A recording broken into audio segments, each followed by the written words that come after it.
ಎಲ್ಲರಿಗೂ ನಮಸ್ಕಾರ. ಡೇ 51. ಇವತ್ತು ಬೆಳಗ್ಗೆದ್ದು ಫ್ರೆಶ್ ಅಪ್ ಆಗಿ ರಾತ್ರಿ ನೆನೆಸಿಟ್ಟಿರೋ ಅಂತ ಈ ಥರ ಕಾಳುಗಳನ್ನ ತಿನ್ಕೊಂಡೆ. ಇದನ್ನ ತಿನ್ಕೊಂಡು ನಾನು ಹೊಟ್ಟಿದ್ದು ಹೊರಗಡೆಗೆ. ಅಂಡ್ ನಿಮ್ಮೆಲ್ಲರಿಗೂ ಇವತ್ತು ಒಂದು ಹೊಸ ಸುದ್ದಿ. ಅದೇನಪ್ಪ ಅಂತಂದ್ರೆ ನೋಡಿ, ನಿಮ್ಮನೇಲಿ ಯಾವುದೇ ಥರದ ಫಂಕ್ಷನ್ ಇರಲಿ, ಗೃಹ ಪ್ರವೇಶ, ಶ್ರೀಮಂತ, ಬರ್ತ್ಡೇ, ಮದುವೆ ಸಮಾರಂಭ, ಯಾವುದೇ ಥರದ ಕಾರ್ಯಕ್ರಮಗಳಿರಲಿ, ಇದೆಲ್ಲದಕ್ಕೂ ನಿಮ್ಗೆ ಇಷ್ಟವಾಗಿರುವಂಥ ಕಸ್ಟಮೈಸ್ಡ್ ರಿಟರ್ನ್ ಗಿಫ್ಟ್ಸ್ನ ಮಾಡಿಕೊಡಲಾಗುತ್ತದೆ. ಅದೆಲ್ಲಪ್ಪ ಅಂತಂದರೆ ನನ್ನ ಸ್ನೇಹಿತನಾದ ಹೇಮಂತ್ ರಿಟರ್ನ್ ಗಿಫ್ಟ್ಸ್ ಅಂತ. ನಿಮಗೆ ಗಿಫ್ಟ್ಸ್ ಏನಾದರೂ ಬೇಕಾಗಿದ್ದಲ್ಲಿ ಈ ನಂಬರ್ಗೆ ಕರೆ ಮಾಡಿ. ಹಾಗೆ ಇನ್ಸ್ಟಾಗ್ರಾಮಲ್ಲೇ ಇವರ ಪೇಜ್ ಹೇಮಂತ್ ರಿಟರ್ನ್ ಗಿಫ್ಟ್ಸ್ ಅನ್ನೋ ಅಕೌಂಟ್ನ ಫಾಲೋ ಮಾಡ್ಕೊಳ್ಳಿ, ಅಥವಾ ನನಗೆ ಡೈರೆಕ್ಟ್ DM ಮಾಡಿ. ಅದಾದಮೇಲೆ ಇವತ್ತಿನ ಮಧ್ಯಾಹ್ನ ಸೂಪ್ನ ಕುಡ್ಕೊಂಡ್ವಿ. ಹಾಗೆ ಈವ್ನಿಂಗು ಮನೆಗೆ ಹೋಗ್ತಾ ಈ ಥರದ್ದು ಬ್ರೆಡ್ ರೋಸ್ಟ್ನ ತಿನ್ಕೊಂಡ್ವಿ. ಮನೆಗೆ ಹೋಗಿ ಮತ್ತೊಮ್ಮೆ ಫ್ರೆಶ್ ಅಪ್ ಆಗಿ ಡೈರೆಕ್ಟ್ ಹೊಟ್ಟಿದ್ದು ಜಿಮ್ಗೆ. ಜಿಮ್ಮಲ್ಲಿ ವಾರ್ಮಪ್ನ ಮುಗಿಸಿ ಇವತ್ತಿನ ವರ್ಕೌಟು ಸ್ಟಾರ್ಟ್ ಮಾಡ್ಕೊಂಡ್ವಿ.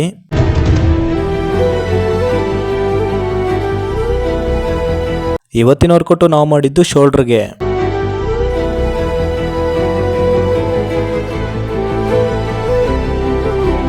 ಹಾಗೆ ಬಂದು ಈ ಥರದ್ದು ಪ್ಯೂರ್ ವೆಜ್ ಸಾಂಬಾರ್ನ ತಿನ್ಕೊಂಡ್ವಿ. ಆ್ಯಂಡ್ ಇದಿಷ್ಟು ಇವತ್ತಿಂದಾಗಿತ್ತು. ಸಿಗುವ ನೆಕ್ಸ್ಟ್ ವಿಡಿಯೋದಲ್ಲಿ. ಬಾಯ್ ಬಾಯ್.